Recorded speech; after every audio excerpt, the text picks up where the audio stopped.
Well, hello. David Taub here, coming to you from nextlevelguitar.com. Hope all is well. What's up, good people? Hope everyone's rocking on. Today I want to talk about this. What this is an Epiphone Les Paul copy guitar, and we've been getting a lot of emails about, you know, Les Paul, Gibson versus the Epiphone, and what are your thoughts and whatnot. And basically, this guitar is, let me give you a shot of the headstock and you could see. Okay, it's made in China, okay, and it has the Epiphone, but it has the Les Paul model, and this is the Les Paul standard Epiphone copy, and it's a pretty good guitar, okay. And I'm going to tell you a little bit about what I like and what I don't like about this guitar, and just remember, these are just my opinions and my thoughts, okay. Because, you know, what it comes down with guitars is, what do you like? What feels best in your hands and what sounds best to your ears. I also want you to hear this, and I'm going to point out some of the things. Now, I also have, this is an actual Gibson Les Paul, but this is not a copy. This is a Les Paul standard made by Gibson, and I could tell you a little bit about the differences between the Epiphone and the Gibson model, okay? Now, this particular Epiphone was in, this is actually Tim's guitar, this was in the $500 to $600 range, okay? So it's like the mid-level, I think, or second-level Epiphone, not the one below it, which is in, I believe, the $250 to $350 range. I've played those. In fact, he's had one, and I didn't like those, and neither did he. That's why he brought it back. The problem with that guitar is it just would not stay in tune, even after it was set up. And some of the frets kept popping out. The strings were getting caught, especially the high underneath it, so they didn't do a very good job pressing in the frets. And overall, the quality just wasn't very good on that particular instrument. So he traded up for this one. This one, definitely a big jump up from the lower end Epiphone to the mid to upper end Epiphone. Definite difference in quality. Now, this is a very good guitar. I got it plugged into a little Line 6 Spider 1 amp. And it has that definite Gibson ballsy sound, unmistakable. It's heavy, maybe not as heavy as the Les Paul as this one, but it's pretty heavy. And it definitely feels like a Les Paul. You know, usually guitars seem to be divided into the Fender camps and the Gibson camps and whatnot, and this it certainly feels like a Gibson. And it sounds like a Les Paul too. It has that real Gibson ballsy, kind of unmistakable kind of, you know. Yeah, you just don't get that from many other guitars, you know, because of the weight and the density of the wood.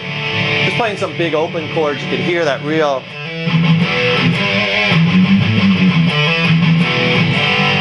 Really.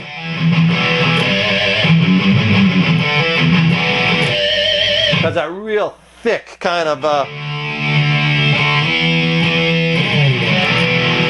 real thick Gibson-y kind of sound, Les Paul sound. Now, I was playing out of the back pickup here, and these pickups are actually pretty hot. This is one of the things I really like about this guitar, is the pickups sound really good. Not as hot as the Gibson Les Paul, but the Epiphone they're still pretty good. And the one thing I really like about this guitar, it has really good harmonic response. You know, you could really get those harmonics, artificial harmonics, to really stand.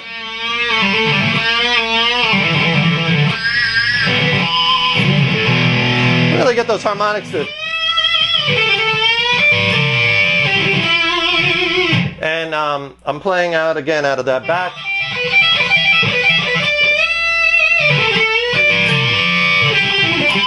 Just so you could hear a little bit of what this guitar sounds like. I was just playing out of the back pickup. I like that pickup a lot on this guitar. If I play out of the neck pickup, okay, I could get that.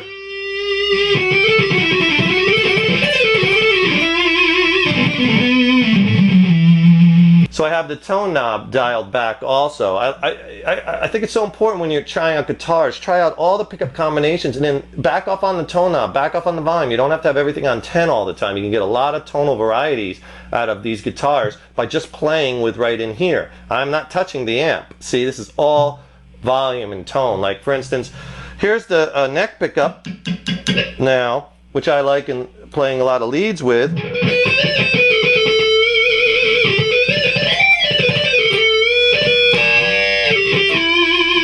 And I have the tone all the way off. Now, if I put the tone all the way on,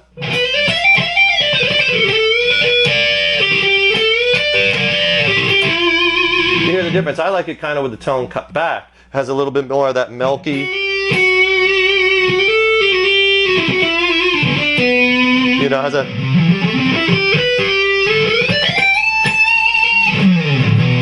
I really like that sound. You get that.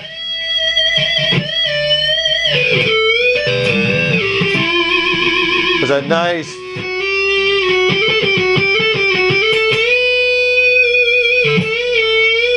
notice it's a sustain. A lot of really cool, a lot of really good sustain out of this guitar. It really can really hold those notes and bend.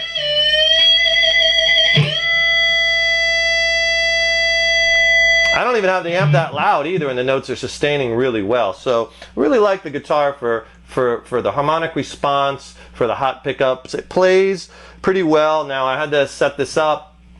Had to get it set up right out of the gate from the store. It wasn't set up very well, and so normally even on the Gibsons, on the real ones, the non-copies, they're not set up for the most part that great either. So usually you're gonna have to get them set up for them to play really nicely.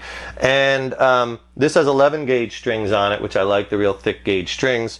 What I don't like about this guitar is it doesn't stay in tune all that great. Okay, it comes out of tune a lot, especially the G string. And a lot of instances, it may not be the tuners, it might be the nut. Sometimes what happens is the strings bind in the nuts, and I've had to file nuts out so the strings don't bind with a set of nut files, and put a little graphite in there. A lot of times if you're binding up or if you're having trouble with nut, try a little graphite. You could buy it in a little bottle and put the graphite, or just use some pencil shavings from a pencil. Pencil lead is made not of lead but of graphite and clay. So take a pencil, little chip, get some shavings from it and stick that in the nut, and then underneath the string, and rub that around, and that will help keep that from binding. And so in many instances you'll see people change the tuners to Grovers or something like that that are a little better than these stock Epiphone tuners, or another type of tuner. But a lot of times, again, you could get it to stay in tune better. Like when I first bought this Les Paul, it didn't stay in tune at all.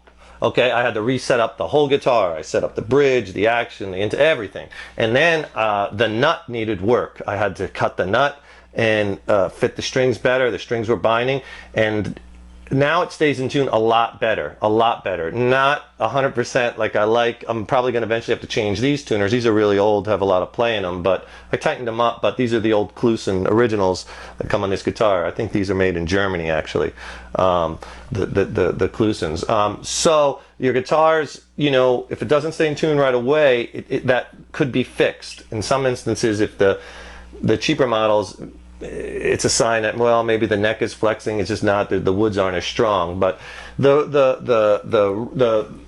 copy Epiphone versus the Gibson is sound-wise is pretty close. The Gibson is a little bit, the pickups do scream a little bit more, and a little hotter, a little bit more character, but not bad. Remember, you're talking about, with this guitar, 3 times less the cost of this. You know, over time, this will hold its value more, and possibly appreciate where this one won't. But if you want to get that Les Paul sound, this is a very, very good opportunity at a very reasonable price. I wish it would stay in tune a little bit better. That's pretty much my only beef. The pickups are good. They could be maybe a little hotter, but they're pretty good. I really like the harmonic response and the dynamics, and this guitar is very sensitive to touch, which I really like with guitars. And it plays one setup pretty well. So if you get one of these, you might have to spend 30, 40 bucks on a setup, on either one. Get it set up, fix the nut. But overall, a pretty good guitar. It's heavy. Okay, not as heavy as this guy, but it is heavy. This one probably weighs 9 pounds, 8, 9 pounds, maybe a little more.